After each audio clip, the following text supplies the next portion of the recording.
নমস্কার, আমার নাম হচ্ছে প্রবীর মণ্ডল। আমি একজন ওয়েলনেস কোচ। তার সাথে শুধু একজন ওয়েলনেস কোচ হিসেবে আমরা আমাদের প্রফেশনে থাকি না, তার সাথে আমাদের আরও অনেক পরিচয় রয়েছে।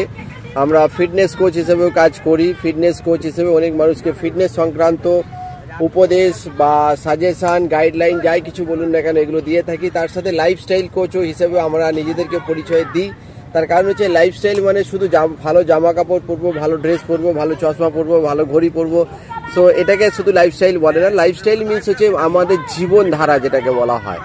অর্থাৎ আমরা সকাল থেকে রাত্রিবেলা পর্যন্ত কখন আমাদের ঘুম থেকে ওঠা দরকার, ঘুম থেকে ওঠার পরে আমাদের অ্যাকচুয়ালি যেটা মর্নিং স্ন্যাক্স বলে, তারপরে আমাদের ব্রেকফাস্ট কখন করা দরকার, আমাদের এক্সারসাইজ করা দরকার কখন, তারপরে আমরা মিড মর্নিং স্ন্যাক্স, তারপরে লাঞ্চ, এইগুলো টোটাল একটা মানুষের লাইফস্টাইলে মানে জীবনধারার মধ্যে কখন কতটা কিভাবে তারা নেবেন বা কিভাবে চলবেন সেগুলোও আমরা সাজিয়ে দিই।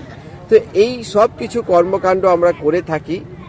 আর এগুলো একজন ওয়েলনেস কোচ, ফিটনেস কোচ বা লাইফস্টাইল কোচ হিসেবে এগুলোই আমরা মানুষকে প্রতিনিয়ত দেওয়ার চেষ্টা করি। কেন কি আজকে আমরা দেখেছি যে সমাজে বা আমাদের কমিউনিটিতে অনেক মানুষের কাছে সঠিক ধারণা নেই যে তাদেরকে অ্যাকচুয়ালি সকাল থেকে রাত্রিবেলা পর্যন্ত যে খাদ্য খাবারগুলো খেতে হবে বা কিভাবে খেতে হবে, বা যে খাদ্য খাবারগুলো তারা খাচ্ছেন তার মধ্যে আদৌ কতটা পুষ্টিগুণ রয়েছে, যেগুলোকে পুষ্টিগুণের মধ্যে অনেক পার্ট রয়েছে, যেগুলো যার মধ্যে protein, vitamin, minerals, fibre, herbs, water, calories. এই যে সঠিকভাবে মানুষের কাছে ধারণা না থাকার কারণে কি হয়, প্রত্যেকটা মানুষই খাচ্ছে। আজকাল খুব কম পার্সেন্টেজ মানুষ আছেন যারা না খেয়ে দিন কাটাচ্ছেন। বাট তার মানে সবাই খাচ্ছেন, কিন্তু কি খাচ্ছেন, কতটা পরিমাণে খাচ্ছেন, কতটা খাওয়া দরকার, এগুলো সঠিক ধারণা অনেক মানুষের কাছে নেই। বা হয়তো অনেকেই খাচ্ছেন কিন্তু কখন খেতে হবে সেই টাইমটা তারা জানেন না। খাচ্ছেন যে টাইম হয়তো 10টায়, যে টাইমটা খাবার দরকার তারা হয়তো 12টায় খাচ্ছেন, যেটা 12টায় খাওয়ার দরকার সেটা হয়তো 4টায় খাচ্ছেন। তো সেই জায়গা থেকে মানুষের শরীরে বিভিন্ন ডিসঅর্ডার বা চ্যালেঞ্জেস আসছে, সেখান থেকে তারা মেডিকেশনের মধ্যে চলে যাচ্ছে। আমরা জানি যে অ্যাকচুয়ালি মানুষ ওষুধ, আমরা অনেক মানুষের উপরে আজকে আমরা পর্যবেক্ষণ করে দেখেছি যে একটা মানুষ ওষুধ খেয়ে কখনো সারা জীবন সুস্থ থাকতে পারে না। তো যতদিন খায় ততদিনই ভালো থাকে, যতক্ষণ খায় ততক্ষণই ভালো থাকেন।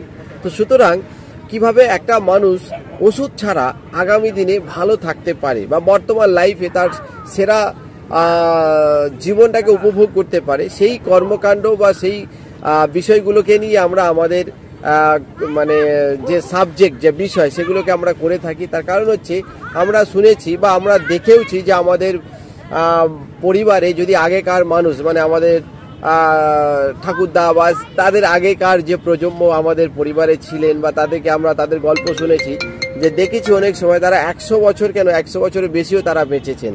এবং তারা 70, 80, 90 বছর বয়সে যে পরিশ্রম, যে হাঁটা চলা, যে তাদের কর্মক্ষমতা, কর্ম সক্ষমতা যেটা ছিল, এখনকার আমরা 40-45 বছরে সেই মানুষগুলো পাচ্ছে না। তার মানে কি, তখনকার এত হসপিটাল, নার্সিংহোম গজিয়ে ওঠেনি তখন। এখন মানে তখনকার দিনে এত ওষুধপালার দোকানও ছিল না, কিন্তু তার মানে তখনকার মানুষ খাবার কিন্তু সঠিকভাবেই খেতেন।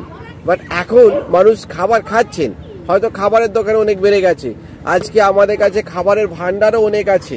আগেকার মানুষ দেখেছি যে জমি অনেক বেশি ছিল, কিন্তু তার সত্ত্বেও মানুষের খাবারের টান পড়তো। আজকাল জমি কমে গেছে কিন্তু মানুষের খাবারের ভান্ডার অনেক আছে।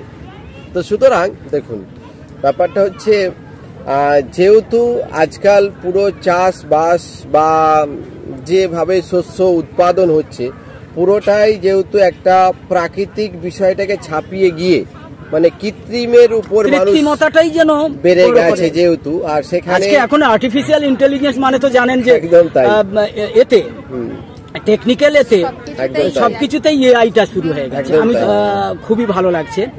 একটা এর মধ্যে মানে অনুপ্রাণিত কারুর দ্বারা কি অনুপ্রেরণা পেয়েছেন বা কারুর দ্বারা কি অনুপ্রাণিত হয়েছেন, যেমন ধরুন মোদি, রামদেব ইত্যাদি? দেখুন, অ্যাকচুয়ালি আমরা ওইভাবে কারো দ্বারা অনুপ্রাণিত হইনি, কারণ আমরাও রামদেব মানে বাবা রামদেব, বুঝতে পেরেছি। তার কারণ হচ্ছে আমরাও একটা নির্দিষ্ট সংস্থার মাধ্যমে রয়েছি, মানে আমরাও একটা অর্গানাইজেশনের মাধ্যমে রয়েছি, এবং সেই অর্গানাইজেশনের যে নিয়ম নীতি, প্রিন্সিপাল বা ফিলোসফি, সেগুলোকে আমরা ফলো করি। ঠিক আছে, যেমন আমাদের মিশন হচ্ছে চেঞ্জিং পিপলস লাইফস, মানুষের জীবনধারাকে পরিবর্তন করা। মানে প্রত্যেকটা, যেমন আপনি যেটা বললেন মোদি বা রামদেব, এরা আলাদা আলাদা একটা মানে এদের আলাদা কিছু অর্গানাইজেশন বা আলাদা কিছু সংগঠন রয়েছে। তো আমরাও একটা সংগঠনের মধ্যেও রয়েছি, প্রাইম মিনিস্টার, বুঝতে পেরেছি।